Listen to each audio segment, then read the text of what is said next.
प्यारे बच्चों, class 7th की साइंस की क्लास में आप सभी का एक बार फिर से स्वागत है बच्चों।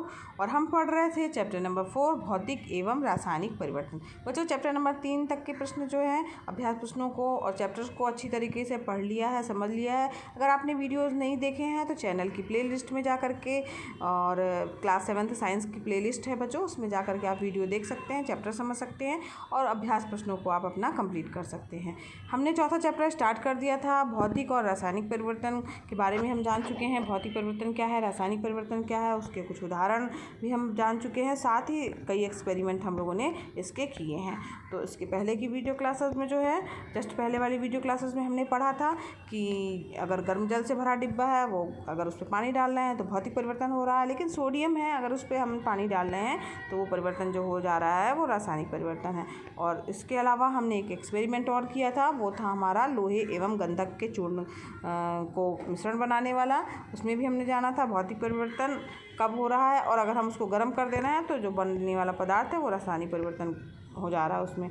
इस चीनी के बारे में भी हमने एक एक्सपेरिमेंट किया था, जिसमें हमने चीनी का शरबत बनाया था, देखा था, और उसके बाद चीनी का शरबत जो है वो भौतिक परिवर्तन हो जा रहा था हमारा। और चीनी जब जला दी जा रही थी तो उसका कलर काले कलर का हो जा रही थी, और वो उसको अगर हम पानी में घोल रहे थे तो वो कड़वी हो जा रही थी। तो इसका मतलब है कि वो कौन सा परिवर्तन हो गया हमारा बच्चों, रासायनिक परिवर्तन हो जा रहा था।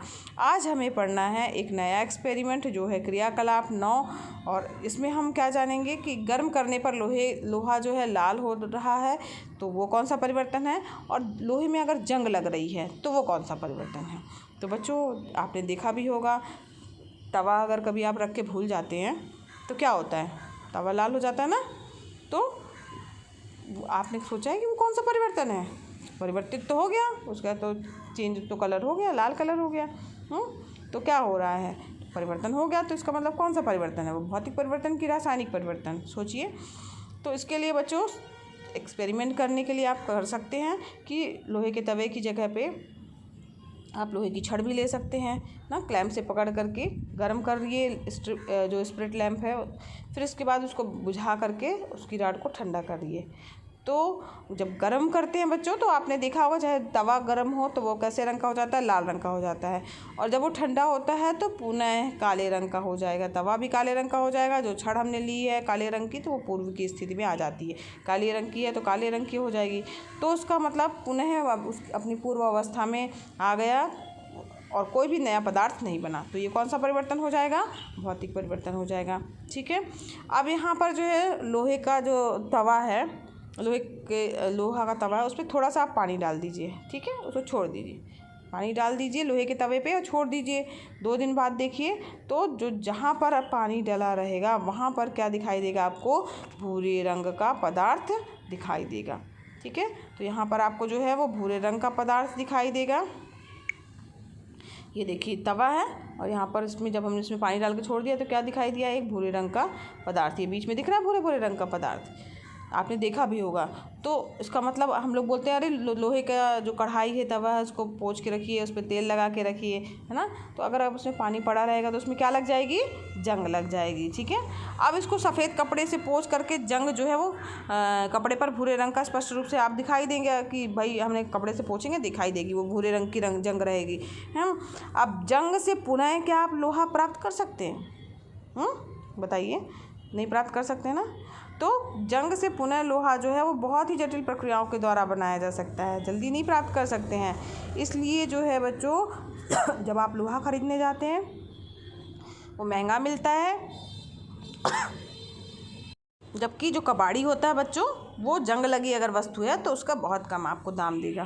तो इस प्रकार से आपको समझ में आ गया कि अगर लोहा हम गर्म कर रहे हैं, लाल हो जा रहा है, वापस पुनः अपने अवस्था में आ जा रहा है तो वो भौतिक परिवर्तन होगा, जबकि लोहे में जंग लगना कौन सा परिवर्तन हो जाएगा आपका, रासायनिक परिवर्तन हो जाएगा।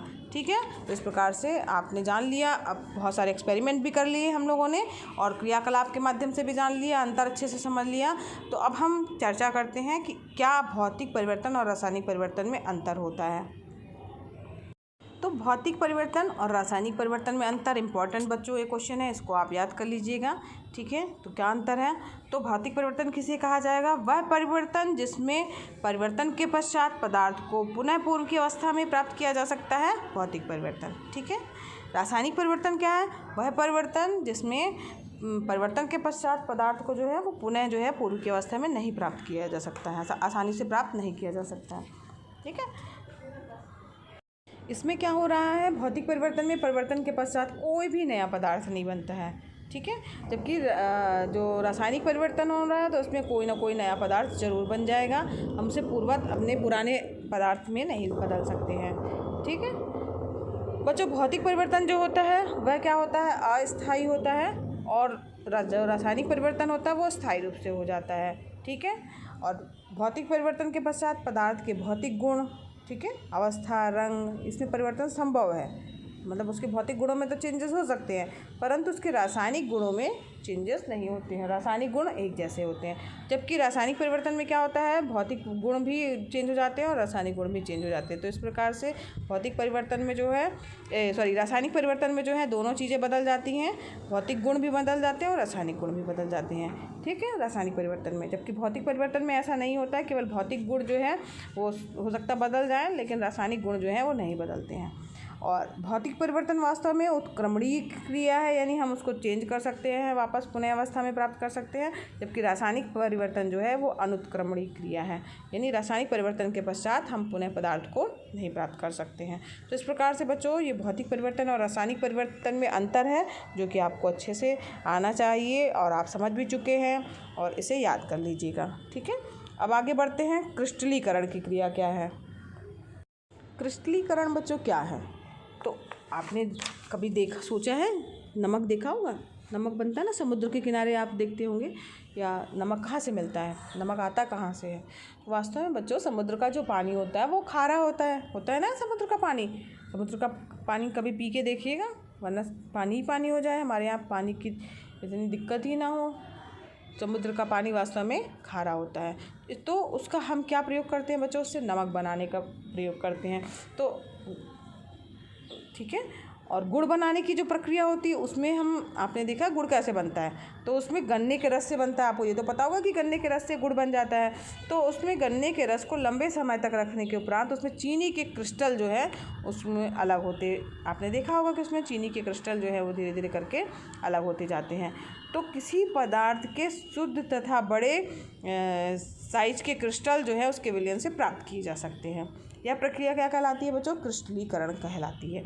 यानी किसी भी पदार्थ के शुद्ध तथा बड़े साइज के क्रिस्टल जो है उसके विलयन से प्राप्त किए जा सकते हैं, और यह प्रक्रिया क्रिस्टलीकरण की कहलाती है। ठीक है, अब हम बात करते हैं कॉपर सल्फेट की क्रिस्टल की, उसको हम कैसे प्राप्त कर सकते हैं। तो इसके लिए देखो बच्चों, इसमें हम क्या करेंगे कि एक बीकर में 1 कप पानी ले लेंगे, कुछ बूंदे उसमें सल्फ्यूरिक एसिड की डालेंगे और पानी को गर्म कर देंगे। जब यह उबलना प्रारंभ कर देता है तो उसमें कॉपर सल्फेट का चूर्ण हम डालते जाएंगे और घोलते जाएंगे। कब तक घोलते जाएंगे? जब तक कि घुलना बंद ना हो जाए है। फिर अब क्या करेंगे, एक अन्य बीकर में विलयन को फिल्टर पेपर से छान लेंगे। बीकर को स्थिर स्थान पर हम रख देंगे ताकि वह बिल्कुल हिले डुले नहीं। कुछ समय पश्चात या कुछ दिनों पश्चात जो है हम देखेंगे कि कॉपर सल्फेट के क्रिस्टल जो है वो विलयन में जो क्रिस्टल जो है वो बीकर की तली में आपको दिखाई देंगे। तो जो क्रिस्टल जो बन रहे हैं वास्तव में ये किसका उदाहरण है? क्रिस्टलीकरण की जो प्रक्रिया हो रही है वो भौतिक परिवर्तन का एक उदाहरण है। ठीक है, तो सामान्यतः प्रत्येक रासायनिक पदार्थ के क्रिस्टलों की एक विशेष आकृति होती है, उसकी विशिष्ट पहचान भी जो है वो है। और जो एक तालिका जो बनी हुई है, जो आप देख रहे हैं बच्चों, ये वाली तालिका, इसके माध्यम से जो है वो कुछ रासायनिक पदार्थों के क्रिस्टल की आकृति को बताया गया है। जैसे टार्टरिक अम्ल है तो मकड़ी के जाले की आकृति के उसकी क्रिस्टलीय आकृति बनेगी। ठीक है, और साइट्रिक अम्ल है तारे की आकृति की जैसे बनेगी। ऑक्जेलिक अम्ल है तो सुई की आकृति के जैसे उसके क्रिस्टल बन के आएंगे। तो इस प्रकार से क्रिस्टलों की आकृति हो गई, और वास्तव में जो क्रिस्टलीकरण की प्रक्रिया है वो क्या है? एक भौतिक परिवर्तन का उदाहरण है। वापस हम उसे पुनः प्राप्त कर सकते हैं और उसमें हम घोल बना करके उसको रख देते हैं काफ़ी कुछ दिनों के लिए, तो उसमें अपने आप वह क्रिस्टल बन जाते हैं। यानी किसी भी पदार्थ के शुद्ध तथा बड़े साइज के क्रिस्टल उसके विलयन से प्राप्त किए जा सकते हैं, और यही प्रक्रिया क्या कहलाती है? क्रिस्टलीकरण कहलाती है। ठीक है बच्चों, तो क्रिस्टलीकरण आपने समझा, भौतिक परिवर्तन रासायनिक परिवर्तन क्या है उसमें अंतर समझा, और साथ ही बच्चों आप लोगों ने जाना कि अगर हम तो लोहा है उसे गर्म कर रहे हैं, तो वो किसका उदाहरण है? भौतिक परिवर्तन का। और जंग जब लग जा रही है तो वो किसका उदाहरण हो गया? रासायनिक परिवर्तन का। तो इस प्रकार बच्चों आज हमने ये चैप्टर यहीं ख़त्म कर लिया, भौतिक और रासायनिक परिवर्तन, और जान गए हैं हम कि भौतिक परिवर्तन क्या है और रासायनिक परिवर्तन क्या है, क्या चेंजेस होते हैं, इनमें क्या अंतर है। तो आज के लिए बच्चों बस इतना ही। इसके अभ्यास प्रश्नों को हम नेक्स्ट वीडियो क्लास में हल करेंगे। अगर बच्चों पढ़ाना पसंद आ रहा हो तो वीडियो को लाइक कीजिएगा, चैनल पर नए हैं बच्चों तो चैनल को सब्सक्राइब कीजिए। साथ ही बच्चों ये वीडियो क्लासेस बच्चों फ्री हैं, तो दूसरे बच्चों को भी शेयर कीजिए ताकि वो भी इसका लाभ ले सकें। और हाँ बच्चों, बेल आइकन दबाना मत भूलिएगा, वरना आपको नए वीडियो का नोटिफिकेशन नहीं मिलेगा। ठीक है बच्चों, मिलते हैं नेक्स्ट वीडियो क्लास में।